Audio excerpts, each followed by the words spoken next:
Over the last several weeks, we've been walking through a framework of practices to help us stay anchored while we wait on God, and we've made it to the last one. I know what you might be thinking when you see this letter. Gratitude? Really? I know. You've heard it. Be grateful, count your blessings, keep a thankfulness journal, and those things aren't wrong, but that's not what I want to talk about today. Last week, we talked about noticing what God has done and what God is doing. But this week, I want to take it one step further. What does it look like to thank God for what He hasn't done yet? Not what He's already completed, not what you can already see, but what He's placed in your spirit, the promise that feels real but hasn't shown up in the natural yet. Because here's what I've come to believe. The things God places in our spirit already exist.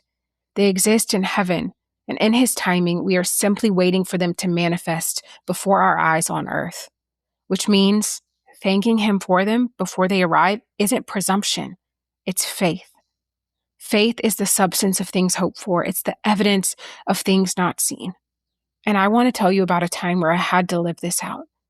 I'm active duty military, which means I don't always get to choose where I live. I was up for orders, and everything around me was pointing toward a place that just hadn't settled in my spirit. People at work were convinced I was moving. It had been insinuated for almost a year, but God hadn't said that, and the sisters of faith around me didn't sense it either. So we prayed. I fasted. I hoped. And at some point, I felt a nudge. Not just to keep praying, but to pray differently. To pray as if it was already done.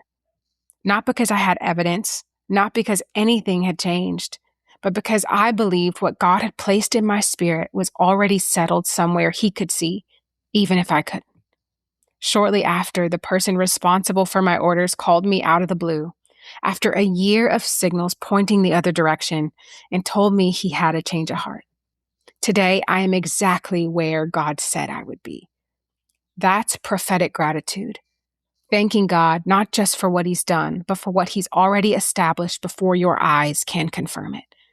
And practically, this is what it looked like for me. Praying with specificity about what I was believing God for. Shifting from Lord, please to Lord, thank you. Saying out loud what I believed He had already settled. Doing this consistently, not once, but as a practice. This is not about speaking things into existence by your own power. This is about agreeing with what God has already spoken. As we close out this series, I want to leave you here. What has God placed in your spirit that you haven't thanked Him for yet? Not because you can see it, but because He said it. Thank Him for it. Speak it. Believe it. Because waiting feels different when gratitude is already moving toward what faith can see.